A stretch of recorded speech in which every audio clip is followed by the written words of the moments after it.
WhatsApp students, आज हम पढ़ेंगे psychology and sociology of sports. ठीक हो गया।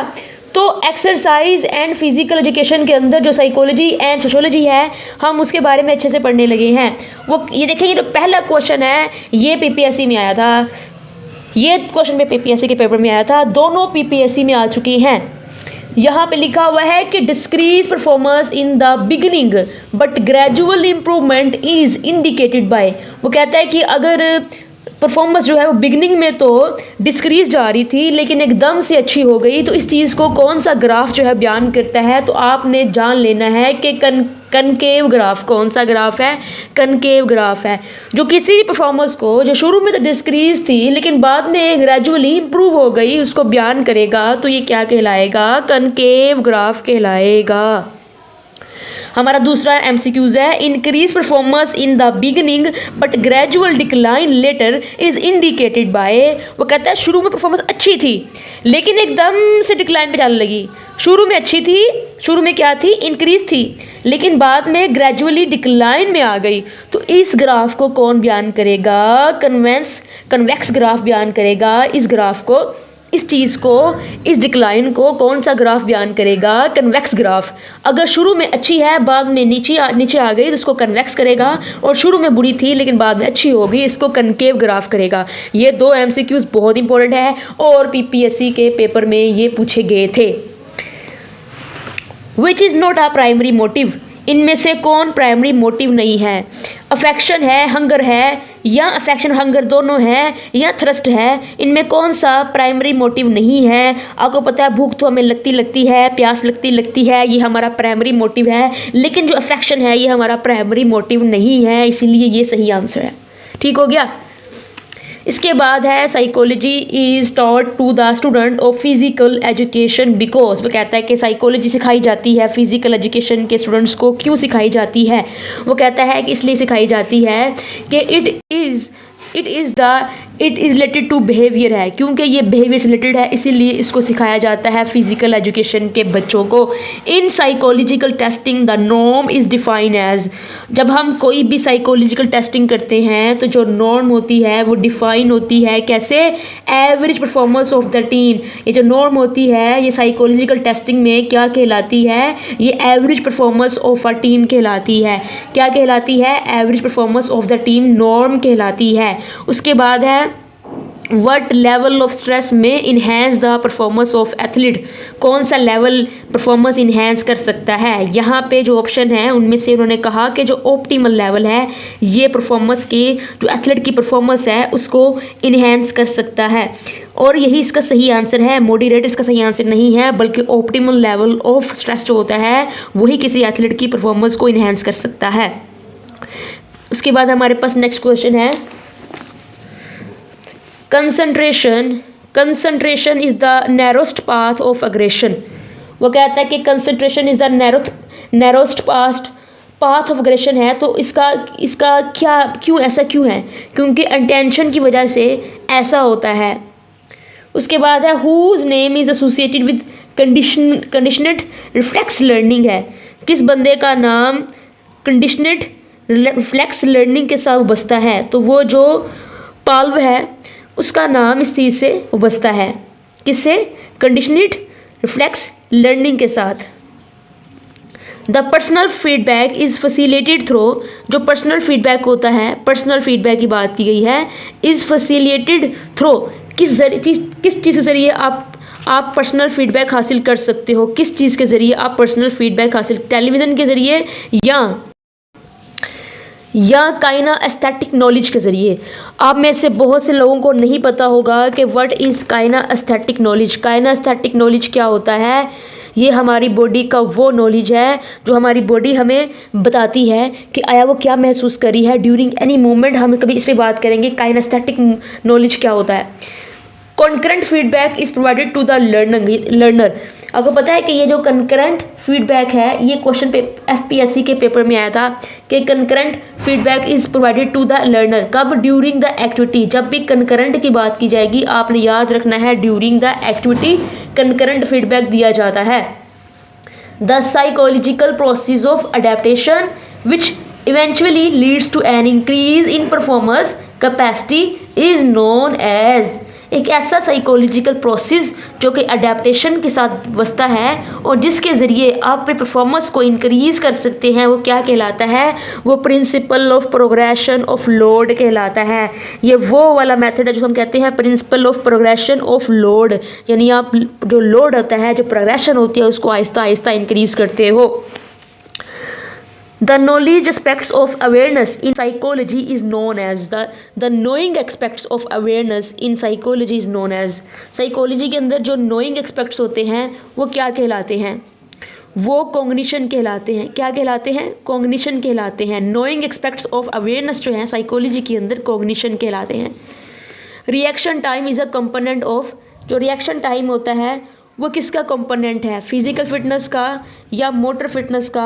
मोटर फिटनेस को हम स्किल फिटनेस भी कहते हैं। इसका मतलब है रिएक्शन टाइम जो है वो स्किल फिटनेस का कंपोनेंट है, वो मोटर फिटनेस का कंपोनेंट है। सही जी। These are the conditions related to stress except. वो कहता है कि इनमें से कौन सी कंडीशन है जो स्ट्रेस से रिलेटेड नहीं है। ठीक हो गया। हाइपरटेंशन जो है ये भी स्ट्रेस से रिलेटेड है, मेंटल इलनेस, पेप्टिक अल्सर, लेकिन जो अनीमिया है ये स्ट्रेस से रिलेटेड नहीं है, यानी इसका ताल्लुक स्ट्रेस के साथ नहीं है अनीमिया का ताल्लुक। Theory of conditioning was given by, जो कंडीशनिंग की थ्योरी थी वो किसने दी थी? वो पाल्म ने दी थी। सही हो गया। Who gave the laws of learning, ये बड़ा ही इंपॉर्टेंट क्वेश्चन है लॉ ऑफ लर्निंग का। Who gaves the laws of learning? Thorndike ने दिए थे। Achievement motivation is synonyms to, achievement motivation is synonyms to, किसके synonyms हैं? अचीवमेंट और मोटिवेशन फीडबैक थ्योरी के। ठीक हो गया। किसके? फीडबैक थ्योरी के। उसके बाद है the period of growth and development from 9 to 11 years is known as. 9 साल से 11 साल तक का जो डेवलपमेंट पीरियड होता है उसे हम क्या कहते हैं? उसको हम लेटर चाइल्डहुड कहते हैं। किस चीज़ को? 9 से 11 साल तक की एज जब डेवलप बच्चा कर रहा होता है 9 से 11 साल का, उसे हम कहते हैं later childhood. The reason for lower performance in sport competition is, anxiety होती है इस चीज़ की reason lower performance in sports competition. Individual difference are due to, जो इंडिविजुअल डिफरेंस होता है उसकी मेन वजह क्या होती है? क्या इन्वायरमेंटल इम्पैक्ट होता है, हेरिडिटी इम्पैक्ट होता है, हेरिडिटी एंड इन्वायरमेंटल इम्पैक्ट होता है, या कम्युनिटी इम्पैक्ट होता है? तो ये हेरिडिटी इम्पैक्ट होता है, यानी हेरिडिटी का एक रोल होता है कि कोई बंदा मुख्तलिफ है दूसरे बंदे से। Cognitive learning is also called, cognitive learning mental learning भी कहलाती है। During adolescence the behaviour of person is influenced by, जब एक बंदा एडोलसेंस होता है तो इसका जो बिहेवियर होता है वो इन्फ्लुएंस होता है किससे? पीयर ग्रुप से, जो इसके दोस्त अहबाब होते हैं उससे। Violence associated with the competitive sports is mainly due to, वो कहता है कि वायलेंस जो होता है वो एसोसिएट करता है, ताल्लुक़ रखता है कम्पिटिटिव स्पोर्ट्स के साथ, क्योंकि इसकी वजह ये है कि identity of spectator with team on racial, religious और नेशनल कंसिडरेशन है। वो कहता है कि जो स्पेक्टेटर होते हैं वो ज़ात की बुनियाद पे, मज़हब की बुनियाद पे और नेशनैलिटी की बुनियाद पे ऐसा होता है कि एग्रेशन निकलता है लोगों का, क्योंकि लोग डिफरेंट मज़ाहिब के, डिफरेंट रेसिस के होते हैं, जिसकी वजह से लोग एक दूसरे को गेम में बर्दाश्त नहीं करते हैं अगर कोई जीत रहा है उनका opponent. The personal factor is learning are, personal factor learning के अंदर कौन कौन से हैं? तो यहाँ पे इसका आंसर है कि ये सारे ही पर्सनल फैक्टर हैं, जिसमें हेरिडिटी फैक्टर है, फिटनेस फैक्टर है, साइकोलॉजिकल फैक्टर है, सारे के सारे ही पर्सनल फैक्टर हैं। गेस्टोल्ट हैज़ प्रोपाउंडेड, जो गेस्टोल्ट था उसने जो थ्योरी दी थी वो थ्योरी ऑफ लर्निंग थी। यहाँ पे ऐसा कहा गया है। अब वैसे थ्योरी ऑफ लर्निंग जो थी वो थॉर्नडाइक ने दी थी, लेकिन आई डोंट नो कि ये ऐसा क्यों कह रहे हैं कि जो गेस्टोल्ट है उसने भी थ्योरी ऑफ लर्निंग दी है। फीडबैक मेथड क्या है? Is helpful to the learner है। फीडबैक मेथड क्या करता है? हेल्पफुल टू द लर्नर होता है। Learning of physical skill is concern with, physical skill को लर्न करना मोटर लर्निंग कहलाता है। फिजिकल स्किल को लर्न करना मोटर लर्निंग कहलाता है। The inborn tendency for the particular mode of behaviour in lower और हायर एनिमल इज कॉल्ड, ये जो inborn tendency for the particular mode of behaviour is lower और हायर एनिमल इज कॉल्ड क्या कहलाता है? ये जो एक पैदाइशी जो टेंडेंसी होती है बिहेवियर में, वो एनिमल्स के अंदर क्या कहलाती है? वो इंस्टिक्ट कहलाती है। यानी कुछ चीज़ें बच्चे पैदा होते ही अल्लाह पाक ने उनको सिखाया होता है, कुछ ऐसी चीज़ें होती हैं तो वो क्या कहलाती हैं? इंस्टिक्ट कहलाती हैं। ये इनबोर्न बिहेवियर होता है, इंसान के अंदर या एनिमल्स के अंदर पहले से ही होता है, पैदाइशी होता है। The best method for training of emotion in sports क्या है? सब्लिमेशन जो है बेस्ट मेथड है इमोशंस को ट्रेन करने का स्पोर्ट्स के अंदर। इमोशंस को ट्रेन करने का स्पोर्ट्स के अंदर सब्लिमेशन बेस्ट मेथड है। प्रोक्सिमो डिस्टल ग्रोथ मीन्स, ये प्रोक्सिमो डिस्टल ग्रोथ, ये क्वेश्चन पीएससी के पेपर में आ चुका है कि प्रोक्सिमो डिस्टल ग्रोथ क्या होती है? Development from spinal cord outward, spinal cord से आउटवर्ड डेवलपमेंट जो होती है, development from spinal cord to outward जो होती है वो प्रोक्सिमो डिस्टल ग्रोथ कहलाती है। उसके बाद है सिफेलो कैजुअल ग्रोथ मीन, ये सिफेलो कैजुअल ग्रोथ होती है, इसका मतलब होता है growth is from the head to downward, जो दिमाग से डाउनवर्ड ग्रोथ होगी तो उसको हम कहेंगे सिफेलो कैजुअल ग्रोथ मीन्स। ठीक हो गया। ये क्वेश्चन पीपीएससी के पेपर में आया था कि सिफेलो कैजुअल ग्रोथ क्या होती है? Growth is from the head to downward है।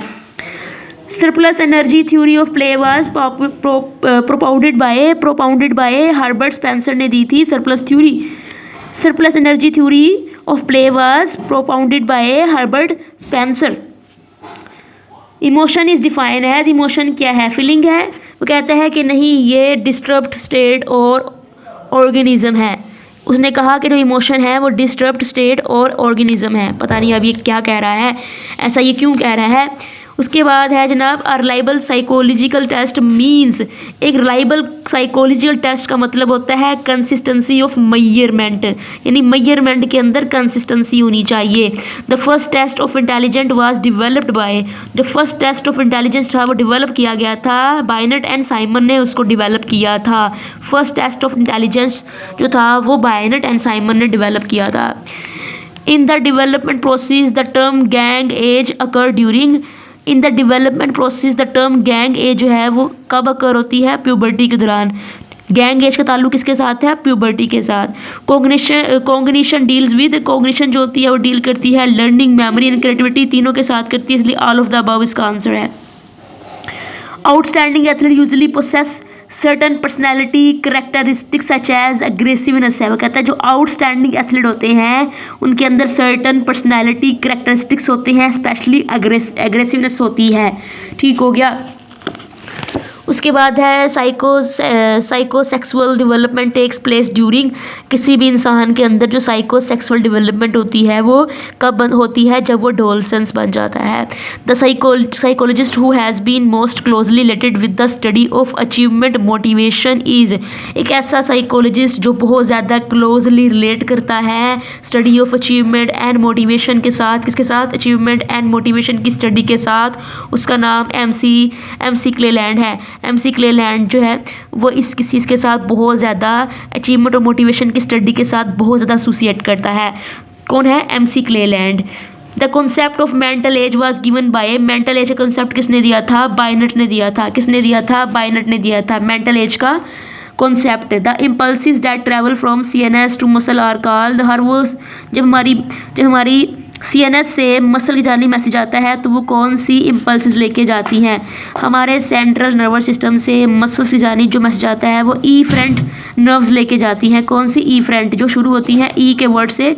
ये वो काम करती हैं कि हमारे जो सीएनएस है वहाँ से नर्व इम्पल्सिस है उसे मसल्स की जानिब लेके जाती हैं।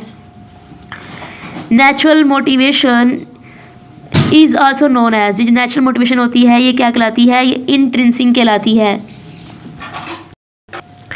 Human psychology is confined to the study of, human psychology है वो बिहेवियर को स्टडी करती है।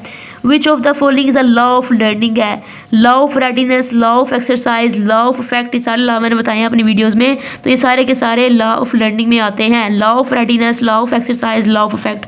Mental development include, mental development में क्या आता है? क्या एक्सटर्नल इंटरनल ऑर्गन डेवलपमेंट आती है? नहीं। ये रीजनिंग एंड थिंकिंग की डेवलपमेंट क्या कहलाती है? Mental development. Through which of the following method is desirable channels are provided for the release of emotional energy. वो कहता है कि which of the following method desirable channels are provided for the release of emotional energy. Catharsis जो है ये काम करता है आपकी एनर्जी को रिलीज़ करने का। जब आप कैथारसिस करते हैं, ऐसे मेथड है जो किसी भी पर्सन की हेल्प करता है कि वो अपने इमोशंस को रिलीज़ कर सके, अपने अंदर के गुस्से को, जज्बात को रिलीज़ कर सके। इस मेथड को कैथारसिस कहते हैं। The rate of progress in learning slow down and reaches a limit beyond which further improvement seems impossible. It is known as। जब भी आप कुछ सीख रहे होते हो, अपनी बॉडी को किसी ट्रेनिंग प्लान में इन्वॉल्व करते हो, तो एक ऐसा पॉइंट आता है जिससे आगे फर्दर इम्प्रूवमेंट नहीं हो पा रही होती। वो पॉइंट क्या कहलाता है? प्लाटा कहलाता है। तो ये थी मेरी आज की video. I hope you like this. Channel को सब्सक्राइब जरूर कीजिएगा।